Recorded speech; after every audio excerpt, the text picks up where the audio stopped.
The most powerful weapon in the world is not a bomb. It is a story told at the right moment, to the right person, in the right format.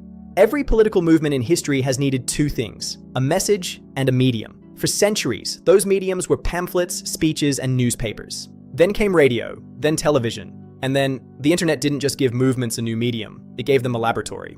A place to test, iterate, and weaponize ideas at a speed and scale that no government, no institution, and no algorithm has fully learned to contain.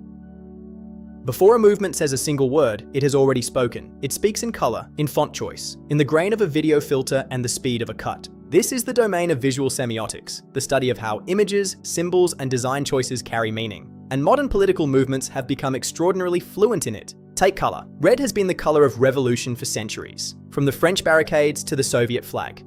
Psychologically, it triggers arousal, urgency, and aggression. Black anchors it: authority, mystery, rebellion. Together, they create a visual identity that feels simultaneously dangerous and serious. This combination isn't accidental. It's a calculated signal to a specific audience. But aesthetics aren't monolithic. Research from the European University Institute identifies what scholars call an aesthetic asymmetry between different ends of the political spectrum. Far-right movements have historically leaned into instrumental aesthetics, sharp, high contrast, designed to polarize. Far-left movements have more often used constitutive art, murals, and participatory design. In the digital age, this has evolved into something more granular.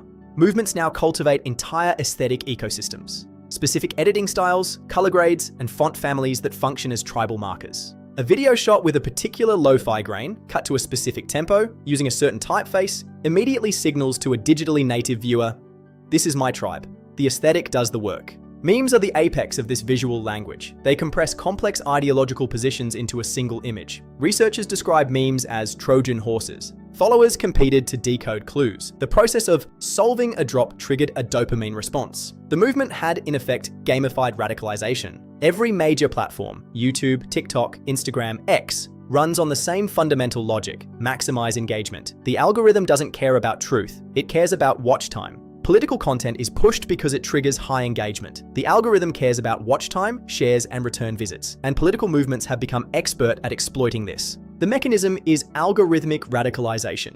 A user watches a video about fitness. The algorithm recommends something slightly more provocative, perhaps content about masculinity.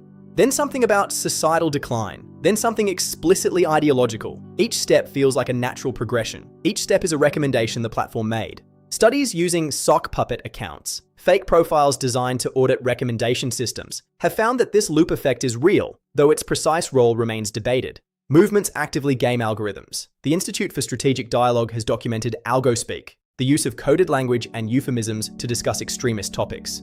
A slur becomes a symbol becomes an emoji. The meaning is preserved for the in-group. The moderation system sees nothing. Researchers have also documented bait and switch tactics, where a video opens with benign content and only reveals its ideological payload in the final seconds. By then, the algorithm has already registered a full watch and begun recommending it. The cold logic of engagement optimization wins over safety. The regulatory response has been slow. The EU's Digital Services Act now requires greater transparency. But in the US, Section 230 still largely shields platforms. The gap between the speed of digital manipulation and the speed of democratic governance remains a defining challenge of our time.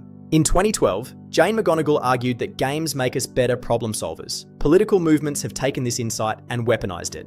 The clearest case is QAnon. Researchers concluded it functions as an alternate reality game, an ARG. Cryptic messages called drops were breadcrumbs for the community. Followers competed to decode clues. The process of solving a drop triggered a dopamine response. The movement had, in effect, gamified radicalization. This structure isn't unique to one group. Movements use Discord servers with rank systems and missions that assign tasks, flooding a hashtag or review bombing. Inside jokes function as loyalty tests. If you understand the reference, you're in. The meme isn't just a joke, it's a membership card. Memetic warfare at the community level. This tactic isn't exclusive to one side. NAFO, the North Atlantic Fellow Organization, emerged as a decentralized, meme-driven counter-information operation. They used Shiba Inu avatars to conduct meme raids against disinformation. It was participatory warfare, gamified, and it was even acknowledged by heads of state. The European Commission has flagged this gamification of violent extremism as a critical threat. Discord and Twitch have become primary recruitment grounds. The playframe allows actors to propagate harmful narratives while maintaining deniability. It's just a joke. It's just a game, until it isn't. To understand how these tactics manifest differently, consider 3 movements with distinct goals, aesthetics, and digital strategies. Black Lives Matter represents second-act social media activism. They built a sophisticated digital infrastructure, using Slack for coordination and Signal for secure communication. The hashtag 8to Abolition campaign was drafted collaboratively and disseminated globally within days. This footprint is characterized by organizational depth and platform diversity. QAnon's footprint tells a different story. They deliberately colonized benign spaces, wellness communities, and yoga forums, embedding conspiracy in the language of health. This Trojan horse strategy reached audiences who would have rejected political content. By 2020, it had migrated into mainstream political discourse. The alt-right's digital footprint follows the meme pipeline. Content originates on anonymous image boards, then migrates organically through Reddit and Twitter. Each step launder the content slightly. By the time it reaches cable news, its extremist origins are invisible. The footprint is designed to be untraceable.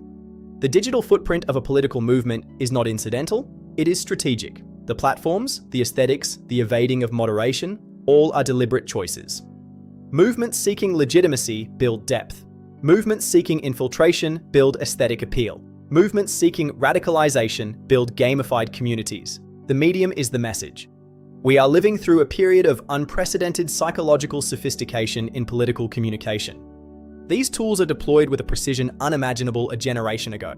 Understanding these tactics is not about cynicism. It is about developing the media literacy the digital age demands. Ask why it looks the way it looks. Ask who benefits. The first step in resisting psychological warfare is recognizing that it exists. Knowledge is the only defense we have.